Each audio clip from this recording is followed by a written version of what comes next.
Buenas tardes, aquí el grupo conformado por Saulo Jiménez, Alan Bastida, Sebastián Amordio y mi persona Valentina Utina presentamos nuestro seminario titulado Animales transgénicos. Vale, a lo largo de esta presentación abordaremos qué son, cómo se producen, para qué se usan en biomedicina y qué nos han enseñado sobre el metabolismo y las enfermedades bioquímicas. Bueno, empezando, un animal transgénico es aquel cuyo genoma ha sido modificado de manera estable mediante la introducción de una secuencia de ADN exógena denominada transgen, que puede provenir de la misma especie u otra diferente.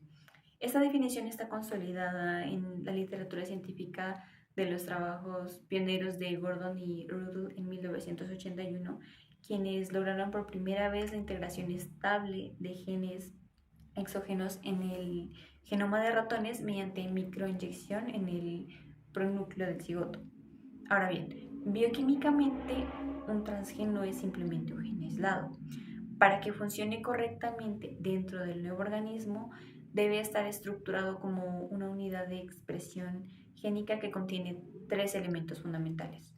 Un promotor, que es la secuencia reguladora que determina en qué tejido y en qué momento se activa la transcripción del gen. Por ejemplo, el promotor de la beta-lactoglobulina ovina dirige la expresión preferentemente en la glándula mamaria. 2. El gen de interés, que es la secuencia codificante propiamente dicha que puede incluir intrones para mejorar la eficiencia de expresión. Y 3. Una señal de poliadenilación o terminador, que es necesaria para el procesamiento correcto del ARN mensajero y su estabilidad indicando la conclusión del proceso. Ahora bien, una vez introducido en el cigoto o en células embrionarias, el transgen se integra de forma relativamente aleatoria en el genoma del huésped mediante recombinación no homóloga. Esta aleatoriedad es importante porque el sitio de inserción afecta directamente el nivel de expresión del transgen, fenómeno que es conocido como efecto de posición. Y en algunos casos la inserción puede ocurrir en regiones de heterocromatina, silenciando completamente al transgen, y en otros puede interrumpir genes endógenos, generando fenotipos inesperados. Ahora bien, es fundamental diferenciar la transgénesis clásica de la edición génica dirigida, por ejemplo, mediante sistemas como CRISPR y Cas9, puesto que en la transgénesis clásica se introduce un fragmento de ADN de manera aleatoria, lo que puede interrumpir genes endógenos esenciales o provocar una expresión impredecible del nuevo rasgo, como lo había dicho.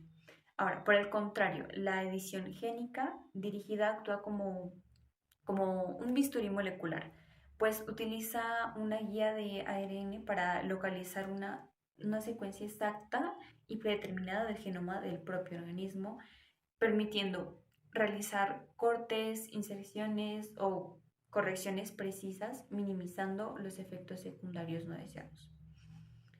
Bueno, con esto claro, a continuación se explican precisamente las técnicas mediante las cuales se logra introducir ese transgen en el organismo. ¿Alguna duda? Hola, soy Saulo Jiménez y mi pregunta es, ¿qué es el efecto de posición en la transgénesis? Y a partir de eso, ¿cómo explicarías la importancia que tiene para la bioquímica? Gracias. Claro, el efecto de posición se refiere a la influencia que ejerce el entorno cromosómico sobre la expresión del transgen integrado. Dado que en la transgénesis clásica la inserción es aleatoria, el transgen puede caer en regiones de eucromatina activa, donde se expresará bien, o en heterocromatina condensada, donde será silenciada por metilación del ADN y modificaciones histonas. Esto tiene consecuencia directa en la cantidad y regularidad de la proteína producida y explica por qué dos animales con el mismo transgen insertado en sitios distintos pueden tener fenotipos completamente diferentes. A continuación hablaremos sobre las técnicas de producción de animales transgénicos, en la cual vamos a hablar sobre las 4 más utilizadas. Entonces empecemos. La primera siendo microinyección pronuclear. Esta siendo la más clásica, utilizada por Gordon y Riley en 1981. Consiste en inyectar directamente el ADN del transgen en el pronúcleo masculino del cigoto fertilizado. Todo esto aún sin que se hayan fusionado los pronúcleos. ¿Por qué elegimos el pronúcleo masculino? Bueno, este lo elegimos ya que tiene mayor volumen y es más accesible. En cuanto al ADN, el ADN se integra de una forma aleatoria mediante una recombinación no homóloga. Y en cuanto a su eficiencia, la eficiencia relativamente es baja, ya que el 1 al 5% son los animales nacidos con transgenes. Pero recordemos que este inicio es bastante clave para desarrollar toda la tecnología que después utilizamos. Como segunda técnica tenemos vectores retrovirales. Los retrovirus tienen una capacidad natural de integrar su material genético en el genoma de la célula del huésped. Aprovechando todo esto, se diseñaron vectores retrovirales recombinantes donde no lleven el genoma viral patógeno, sino lleven transgenes. Esto se llevó a cabo mediante una infección de embriones del estadio morula y blastocisto. Pero esto tiene limitaciones. Las limitaciones es en cuanto al tamaño del inserto, ya que este solo puede llegar a tener un tamaño de 8. Si no se llegara a tener complicaciones y demás, esto generaría una mutagénesis insercional. Como tercera técnica tenemos células madres y recombinación homóloga. Bueno, esta técnica fue desarrollada por Capecchi y Evans. Estos ganaron un premio Nobel en el 2007 por fisiología o medicina. Esta permitió por primera vez hacer modificaciones dirigidas al genoma. Se cultivan células madres embrionarias y se introduce el transgen en secuencias homólogas a la región del genoma. Que se quiere modificar. Y por recombinación homóloga, el transgen se integra en el sitio exacto deseado. Esto permite tanto agregar genes, que el término sería knock-in, y inactivarlos completamente, que es knock-out. Las células modificadas inyectan en un blastocisto para generar animales quiméricos. Estos luego se cruzan para obtener una línea transgénica estable. Bueno, y como cuarta técnica tenemos el sistema de revolución CRISPR-Cas9. Este siendo una revolución más reciente y más poderosa, donde el sistema CRISPR-Cas9, derivado del sistema inmune adaptativo de las bacterias, utiliza un ARN guía, el cual es sRNA. Que este dirige la proteína nucleasa Cas9 hacia una secuencia específica del genoma donde se realiza un corte de doble cadena.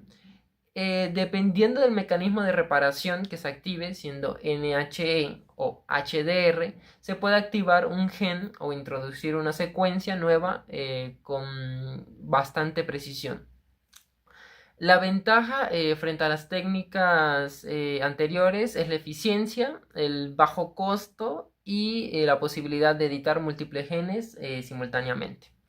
Entonces, si tienen alguna duda sobre el tema, me pueden contar. Sí, yo tengo una pregunta. Mi nombre es Alan Bastidas y mi pregunta es la siguiente. ¿Cuál es la diferencia bioquímica fundamental entre la recombinación homóloga usada en células ES y el mecanismo de acción de CRISPR-Cas9? Bastante interesante la pregunta, así que respondámosla.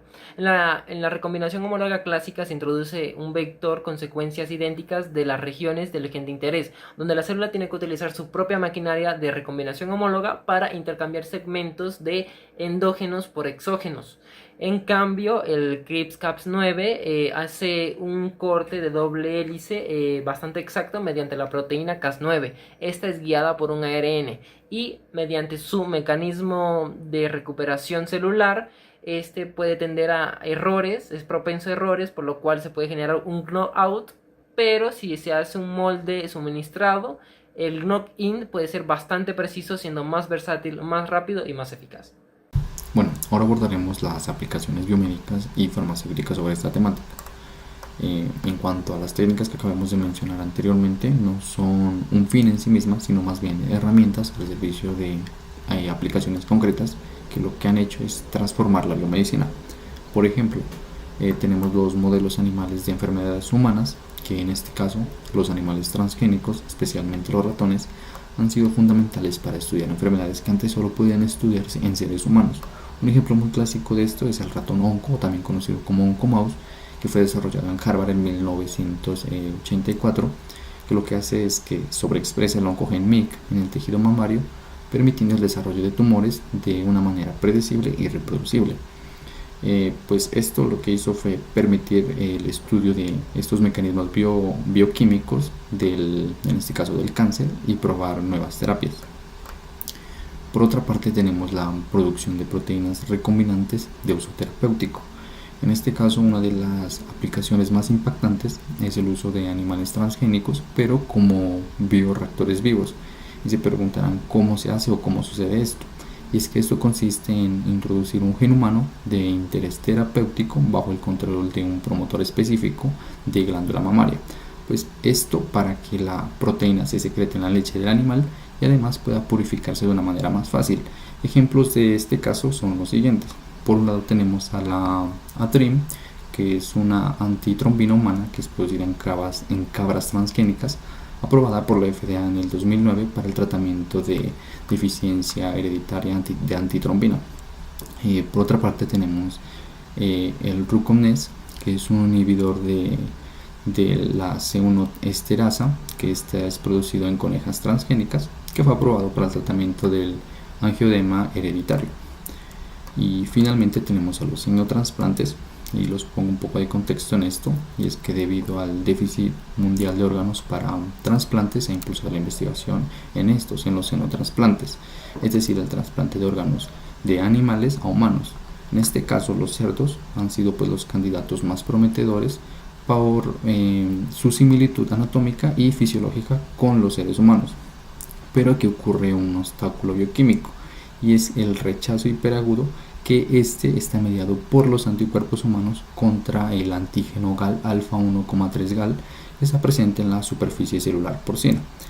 Pero a esta problemática se le ha encontrado pues una solución, y ha sido generar cerdos transgénicos en los que se inactiva el gen de la enzima alfa 1,3 galactosiltransferasa y se introducen genes humanos de regulación del complemento. Y bueno, con esta parte termino mi intervención sobre las aplicaciones biomédicas y farmacéuticas sobre este tema, así que si hay alguna duda o alguna pregunta sobre esto, con gusto la responderé. Hola, soy Valentina Botina y tengo la siguiente pregunta. ¿Por qué se escogió la glándula mamaria como sitio de expresión preferente para producir proteínas terapéuticas en animales transgénicos? Se eligió la glándula mamaria principalmente porque esta ofrece varias ventajas bioquímicas únicas.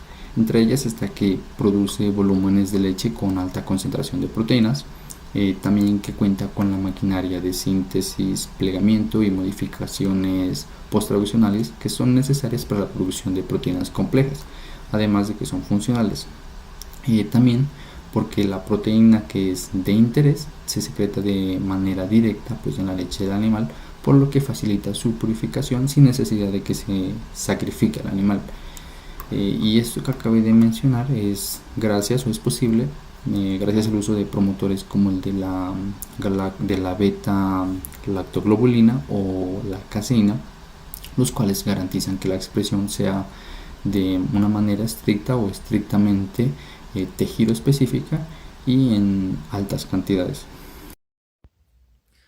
Hola, soy Saulo Jiménez y ahora analizaremos cómo los animales transgénicos han sido utilizados como modelos biológicos para comprender enfermedades desde una perspectiva bioquímica. La primera enfermedad es la diabetes tipo 2, en la que el organismo no puede utilizar la insulina y genera resistencia. Además, sabemos que el tejido muscular esquelético es el que presenta mayor consumo de glucosa, a diferencia del hepático en el hígado o del adiposo. En este tejido también sucede lo siguiente: la insulina debe unirse a un receptor para activar entonces a la fosfatidilinositol 3 quinasa, que a su vez activa al mensajero 2, que es la proteína quinasa B, que ordena a la proteína de transporte GLUC4 moverse hasta la membrana vía vesícula para dejar entrar a la glucosa. Entonces, un fallo en el receptor indicaría un fallo en el tejido y por lo tanto se asociaba a diabetes tipo 2. Para ver si este tejido era el único asociado, entonces se creó el modelo de ratón Mirco. En este juego de palabras, la palabra clave es opt-out, lo que indica que se ha suprimido o eliminado el gen receptor de la insulina en el músculo. Entonces se observó que el ratón no desarrollaba diabetes tipo 2, por lo tanto no era correcto asociar esta enfermedad solo a fallas en este tejido, en el muscular esquelético, sino que también estaban implicados el adiposo y el del hígado.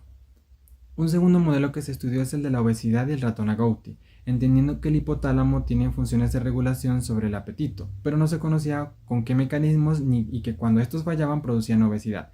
Se analizaron dos poblaciones de ratones, como lo vemos en la imagen, el de la derecha con signo más verde y el de la izquierda con signo más verde y rojo. En el caso del de la derecha, en ambos se analizó el gen agouti.